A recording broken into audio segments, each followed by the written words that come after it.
बिस्मिल्लाहिर्रहमानिर्रहीम, अस्सलाम वालेकुम नाज़रीन। मैं जवाद यूसुफ और आप सबको अपने ऑफिशियल चैनल में खुश आमदीद कहता हूँ। ईरान ने नई हिकमत अमली अमेरिका के लिए तैयार कर ली है। आग का समंदर तैयार हो चुका है अमेरिका के लिए और पूरी अमेरिकी नेवी को, अमेरिकी मेरीन्स को जिंदा जलाने का एक तबाही मंसूबा ईरान की जानिब से तैयार किया गया। वो कौन सा मंसूबा है नाज़रीन, उस मंसूबे पर आज की इस वीडियो में हम बात करेंगे। फिर ईरान ने यूरोप तक को निशाना बनाने का ऐलान कर दिया है और अमेरिकी फाइनेंशियल एसेट्स अब यूरोप के अंदर जितने भी हैं, अब चुन चुनकर उन तमाम तर यूरोप के अंदर अमेरिकी एसेट्स को तबाह बर्बाद किया जाएगा। मशरिक वस्ता से जंग निकलकर अब यूरोप की तरफ बढ़ रही है और ईरान ने अलल ऐलान ये बात कर दी है कि अमेरिका का कोई भी फाइनेंशियल एसेट्स अब हमसे नहीं बच सकता। कौन सा पहला मुल्क है जिस मुल्क पर हमला किया जाएगा, उस मुल्क का नाम जारी कर दिया गया है, उस एसेट का नाम भी बता दिया गया है जिस पर ईरान बहुत जल्द हमला करने वाला है। ईरान ने मुत्तहिदा अरब अमारात के ऑयल टैंकर्स कब्जे में लेना शुरू कर दिए। आबनाए हरमज मुकम्मल तौर पर बंद है और सिर्फ ये नहीं नाज़रीन, बल्कि मशरिक़ वस्ता के अंदर एक और जंग भी शुरू हो चुकी है। तुर्किया पर डायरेक्टली हमले होना शुरू हो चुके हैं। पहले शाम की सरजमीन पर तुर्किया की फोर्सेस जो मौजूद थी उन पर हमले किए जा रहे थे। शाम की सरजमीन पर जो बेसिस थी, तुर्किया का फौजी साजो सामान जहां पर मौजूद था, उन पर हमले किए गए। लेकिन अब तुर्किया के ऊपर डायरेक्टली हमले शुरू हो चुके हैं जिस पर रजब तैयब उर्दगान ने हंगामी इकदामात करने का ऐलान कर दिया है। क्या अब इसराइल पर बड़े पैमाने पर हमले शुरू किए जाएंगे? इसराइल को चार अतराफ से घेरने का मंसूबा भी तैयार हो चुका है, उस पर भी आज की इस वीडियो में हम बात करेंगे। सबसे पहले नाज़रीन आपको बताते हैं कि आबनाए हरमज इस वक्त मुकम्मल तौर पर बंद है और आबनाए हरमज के अंदर जो मुमालिक अमेरिका के पिट्ठू बने हुए हैं उनको गुजरने की इजाजत नहीं दी जा रही। ईरान ने मुत्तहिदा अरब अमारात के ऑयल टैंकर्स को कब्जे में लेना शुरू कर दिया है और मुत्तहिदा अरब अमारात के ऑयल टैंकर्स जो कि ईरान की सरजमीन के करीब से आबनाए हरमज से गुजर रहे हैं, अब उनको कंट्रोल करना और उन पर कब्जा करने का ईरान ने ऐलान कर दिया है। फॉर द फर्स्ट टाइम हम देख रहे हैं जबल अली की तरफ बढ़ता हुआ अमाराती टैंकर, नाज़रीन उसको कब्जे में लिया। ईरानी बंदरगाह जो है वो अब्बास ले जाया गया उसको और अब वो वहां पर मौजूद है, बंदर अब्बास के अंदर मौजूद है। मुत्तहिदा के जितने भी ऑयल टैंकर्स है, ये कहा जा रहा है कि उनको अब अपने हरमज से गुजरने नहीं दिया जाएगा। फिर नाज़रीन ईरान ने एक और बहुत बड़ा ऐलान किया। ईरान की जानिब से एक ऐलान ये किया गया है कि अब अमरीकी फाइनेंशियल एसेट्स को तबाह बर्बाद किया जाएगा। जो खतरनाक प्लान बनाया गया है अमरीकी नेवी को तबाह बर्बाद करने का, अमरीकी नेवी के लिए आग का जो समंदर तैयार किया गया, उस पर भी बात करेंगे। लेकिन उससे पहले आपको बताते चले कि ईरान और अमेरिका की ये जंग जो है ये यूरोप तक फैलती हुई हमें दिखाई दे रही है। फाइनेंशियल टाइम्स की एक रिपोर्ट है और फाइनेंशियल टाइम्स की इस रिपोर्ट ने तहलका मचा दिया। फाइनेंशियल टाइम्स की उस रिपोर्ट के अंदर नाज़रीन क्या है? फाइनेंशियल टाइम्स की उस रिपोर्ट के अंदर इस बात का जिक्र किया गया है कि अब अगर ईरान और अमेरिका के माबैन तनाज़ा शिद्दत इख्तियार करता है, अब अगर अमेरिका डायरेक्टली दोबारा हमले शुरू करता है ईरान पर, तो इस मर्तबा ईरान का अगला हदफ यूरोप के अंदर मौजूद अमेरिकी फाइनेंशियल एसेट्स होंगे। और उसकी एक झलक भी दिखाई गई है कि सबसे पहले जनूब मशरकी यूरोप बशमूल बल्गारिया में अमेरिकी फौजी असासों पर मुमकिन तौर पर हमलों का जायजा लिया गया है।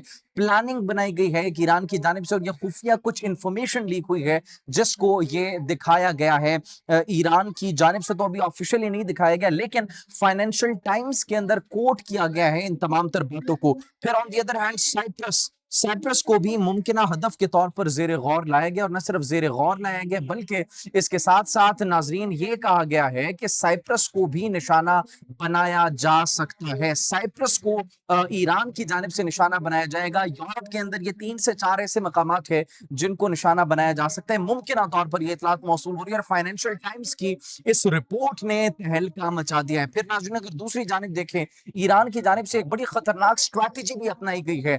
ईरान की जानिब से वो खतरनाक स्ट्रैटेजी जिसके अंदर पूरी अमरीकी नेवी को, अमरीकी मेरीन्स को समंदर के अंदर गर्क करने की तैयारी की गई है। एक आग का समंदर तैयार किया गया है। वो किस तरीके से? आबनाए हरमज से नाज़रीन ईरान तेल नहीं बेच सकता। आपको पता है कि अमरीकी नाकाबंदी वहां पर लगी हुई है, किसी का भी तेल नहीं गुजर सकता। ईरान नाज़रीन तेल एक्सपोर्ट नहीं कर पा रहा, तो इसलिए वो तेल को अपने समंदर के अंदर उन्होंने डुबोना शुरू कर दिया। समंदर के अंदर तेल को फेंके जा रहे हैं, क्योंकि अगर उन्होंने तेल नहीं निकाला तो ये कहा जा रहा है कि कुएं खुश्क हो जाएंगे। और दूसरा, वो अमेरिका को धमकी भी लगा रहा है कि अमेरिकी शिप जजीरों के पास आते ही हम उस तेल को आग लगा देंगे। ये इस वक्त इतलात मौसूल हो रही है, वो तमाम तर तेल उसको समंदर में फेंकना शुरू कर दिया गया है।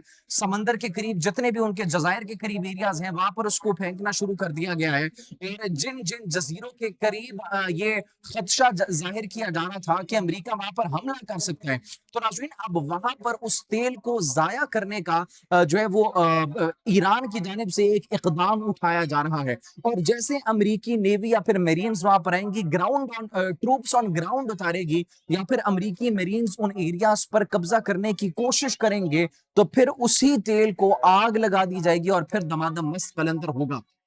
फिर उसके बाद जो अमेरिकी नेवी है वो आग का समंदर होगा और उनकी नेवी होगी। ये तबाही एक मंसूबा तैयार किया गया है, जिसकी वजह से इस वक्त बहस मजीद ये छिड़ चुकी है कि क्या अमेरिका ये गलती कर सकता है कि ईरान के खिलाफ ट्रूप्स ऑन ग्राउंड उतारे या फिर उनके खिलाफ कार्रवाई करे, क्योंकि जंग अगर इस मर्तबा अमेरिका एस्केलेट करने की तरफ जाता है मिड टर्म इलेक्शन से पहले, तो यूरोप के अंदर फाइनेंशियल एसेट्स भी ईरान की इस वक्त हिट लिस्ट पर आ चुके हैं। और फिर अमेरिकी मेरीन्स को, अमेरिकी नेवी को किस तरीके से उन्होंने टैकल करना है, यह भी एक बहुत बड़ा और एक खतरनाक किस्म का मंसूबा ईरान की जानिब से तैयार इस वक्त किया जा चुका है, जिसने डोनाल्ड ट्रंप की नींद इस वक्त खराब कर दी है। मशरिक वस्ता के अंदर नाज़रीन एक नया महाज हमें खुलता हुआ दिखाई दे रहा है। बारहा हमने पिछले कई व्लॉग्स में इस बात का जिक्र किया कि हमें एक कन्फ्रंटेशन नजर आएगी इजरायली फोर्सेस के दरमियान और तुर्किया की फोर्सेस के दरमियान।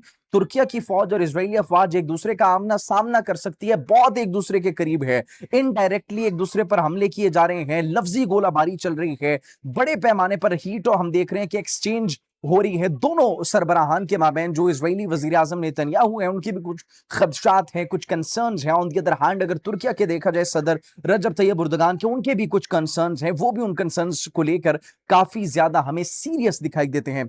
अब अगर हम देखें कि क्या सूरत हाल इस वक्त, तो सूरत हाल ये है कि अब शाम की सरजमीन के अंदर बड़े पैमाने पर हम देख रहे थे कि कुछ बेसिस थी, उन बेसिस को निशाना बनाया गया, लेकिन शाम के अंदर जो बेसिस थी जहां पर तुर्किया की मिलिट्री मौजूद थी, तुर्किया का वहां पर एक असर रसूख था जो कि इसराइल के लिए बढ़ता हुआ एक खतरा था। फिर ट्रेनिंग भी मुसलसल की जा रही थी शाम की फोर्सेस के साथ तुर्किया की जानिब से। तो अब नाज़रीन एक सस्पेक्टेड ड्रोन क्रैश हुआ है, ये तुर्किया के अंदर हुआ है और तुर्किया तक ड्रोन्स भेजना शुरू कर दिए गए हैं।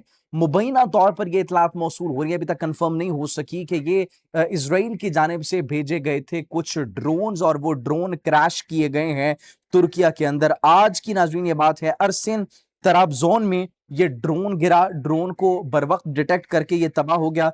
अथॉरिटीज इस वक्त इन्वेस्टिगेट कर रही हैं कि ये किसका ड्रोन था, ये कैसे ड्रोन यहां तक पहुंचा, क्योंकि सूरत हाल बड़ी कशीदा है, सूरत हाल बड़ी गंभीर है। तुर्किया और इस वक्त इसराइल के माबैन इख्तिलाफात बढ़ते चले जा रहे हैं और ये नया महाज जो मशरिक वस्ता के अंदर खुलता चला जा रहा है, इसके कॉन्सिक्वेंसेस बड़े खतरनाक हो सकते हैं। सदरन लेबनान के ऊपर रात को बमबारी की गई, शाम के ऊपर स्ट्राइक्स की गई, सिर्फ ये जवाज देकर कि हमारी सिक्योरिटी को खतरा था, हमने अपनी सलामती की खातिर ये इकदाम उठाए।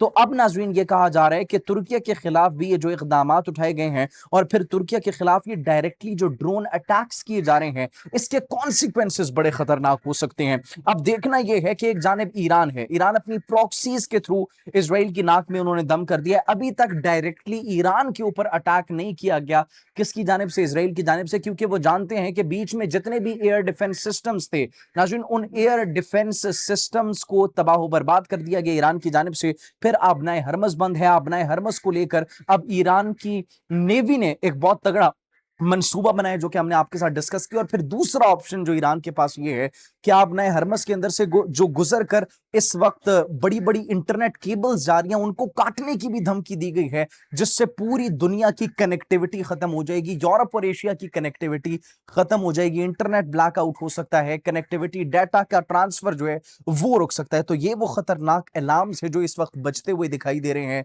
यूरोप के ऊपर हमला करने की बात की जा रही है, तो ये इस वक्त डेवलपमेंट्स मौसूल हो रही है। Let's see what happens. आइंदा आने वाले 24 से 48 घंटों में बहुत कुछ वाज़ेह हो जाएगा। जैसे कोई मजीद खबर आती है आपकी खिदमत में हाजिर होंगे, तब तक के लिए मुझे इजाजत दीजिए, अपना बहुत ख्याल रखिए, अल्लाह निगहबान।